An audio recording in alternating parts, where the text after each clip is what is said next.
झरिया विधायक के कार्यालय पर चली गोली। घटना का सीसीटीवी फुटेज आया सामने। शशि, हर्ष और एकलव्य के खिलाफ थाना में लिखित शिकायत दर्ज। विगत 14 वर्षों से कानून के नजर में फरार इनामी कोयला व्यवसायी सुरेश हत्याकांड का मुख्य अभियुक्त रामाधीर के बेटे शशि सिंह को आज झरिया में देखा गया, वो भी उनकी ही भाभी रागिनी सिंह के झरिया कतरास मोड़ स्थित कार्यालय में, वो भी हथियार के साथ। इतना ही नहीं, बताया जा रहा है कि उनके पुराने कार्यालय पर शशि ने बंदूक से कई राउंड फायरिंग भी की। इसका एक सीसीटीवी फुटेज भी झरिया विधायक ने मीडिया को उपलब्ध कराया है।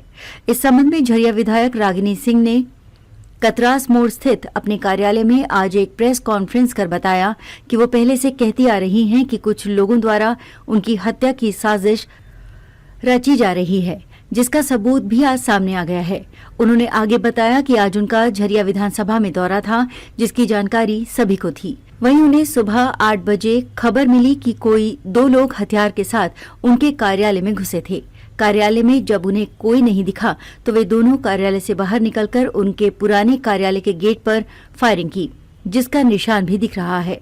उन्होंने कहा कि फुटेज में रामाधीर सिंह के पुत्र शशि सिंह, जो कोयला व्यवसायी सुरेश सिंह हत्याकांड में पिछले 14 वर्षों से कानून की नजर में फरार हैं, उन पर सरकार ने इनाम भी घोषित कर रखा है और उनके साथ नवीन सिंह उर्फ रतीश भी दिख रहा है। ये लोग हाथों में कपड़े से ढककर रिवॉल्वर लिए हुए थे। ये सभी पहले कार्यालय में घुसकर इधर उधर का मुआयना किया। जब कोई नहीं दिखा तो ये बाहर निकले। बाहर में इनके साथ पूर्व विधायक पूर्णिमा नीरज सिंह के परिजन एकलव्य सिंह और हर्ष सिंह भी मौजूद थे। उन्होंने बताया कि इसके बाद वे सड़क के दूसरी तरफ बंद पड़े उनके पुराने कार्यालय के पास जाकर वहां फायरिंग की, जिसका दाग कार्यालय के गेट और दीवार पर साफ साफ दिख रहा है। आप लोगों को पता है कि किस तरह से घटना घटी है और आज तो हम बहुत बड़ा ये चर्चा करने के बहुत बड़ा विषय भी नहीं है, क्योंकि सरकार में ये रोज घटनाएं घटती है। तो विषय यही है कि आज सुबह 7 बजे की जो घटना घटी है, क्योंकि 7 बजे मेरा कार्यक्रम आज झरिया विधानसभा में था और कुछ लोगों बहुत लोगों को मेरा कार्यक्रम जब भी होता है तो हम ग्रुप में छोड़ देते हैं या बहुत सारे लोगों को पता चल जाता है कि हम पूरे सार्वजनिक तरीके से सूचना करके ही आते हैं।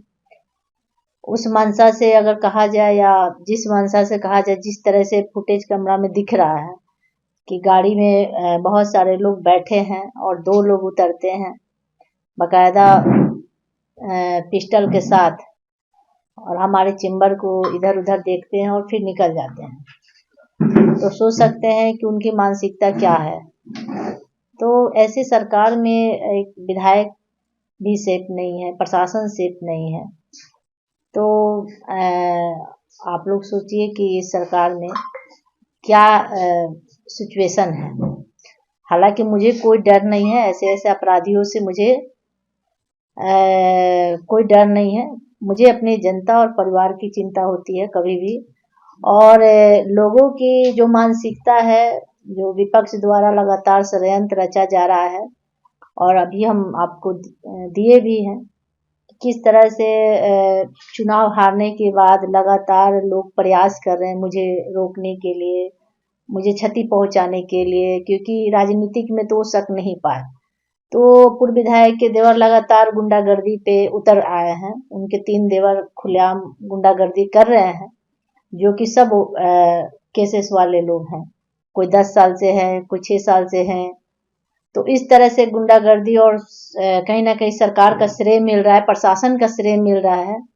लेकिन आज जिस तरह से घटनाएं घटी है, तो कहीं ना कहीं ये मंशा साफ था कि वो लोग मेरे पे जानलेवा हमला करने आए थे। तो मैं आप सबको बता देना चाहती हूँ कि ये इसके पीछे सीधा सीधी जो 10 साल से फरार चल रहे थे शशि सिंह थे और एकलव्य सिंह थे, हर सिंह थे। सभी लोग षड्यंत्र लंबे समय से हमारे पीछे रच रहे हैं कि कैसे इनको क्षति पहुंचाया जाए। तो इस तरह से उन लोगों का लगातार प्रयास जारी है और सीसीटीवी कैमरा आपको दिख रहा है, किस तरह से पूरा कैमरा आप लोग को दिखेगा कि 2 लोग कैसे आते हैं, पहले चेक करने के लिए आते हैं कि अंदर वो हैं कि नहीं है। तो वो लोग 2 लोग को पहले वो लोग गाड़ी से भेजते हैं। तो बाकी चीजें हम प्रशासन को दे चुके हैं। प्रशासन अब जांच का विषय है, प्रशासन क्या करती है वो हम लोग देखते हैं। फायरिंग की भी घटना हुई है क्या? हाँ, आगे एक स्टाफ रूम है, वहाँ कंप्यूटर कुछ अपना स्टाफ रखा है, उसमें जाकर उनको कुछ नहीं मिला तो स्टाफ रूम में जाकर फायरिंग करना, मतलब एक छोटा सा एक छोटी मानसिकता वाले लोग कहा जाए, और एक छोटा सा दहशत फैलाने का काम किया गया, और कोई बड़ी बात नहीं है। अगर किसी को लड़ना है तो हम तो बोलते हैं सामने से आके लड़िए, पीठ पीछे लड़ने से कोई फायदा नहीं है। कितनी पहले फायरिंग फायरिंग हुआ, उसके बाद फिर अंदर इधर आए, क्या हुआ? कितनी फायरिंग हुई होगी? देखिए, जिस तरह से वहाँ के आसपास लोग बता रहे हैं कि 5 फायरिंग किया गया है, 5-6 फायरिंग किया गया है दरवाजे पे, जमीन पे, दरवाजे पे लगातार 2-3 किया गया।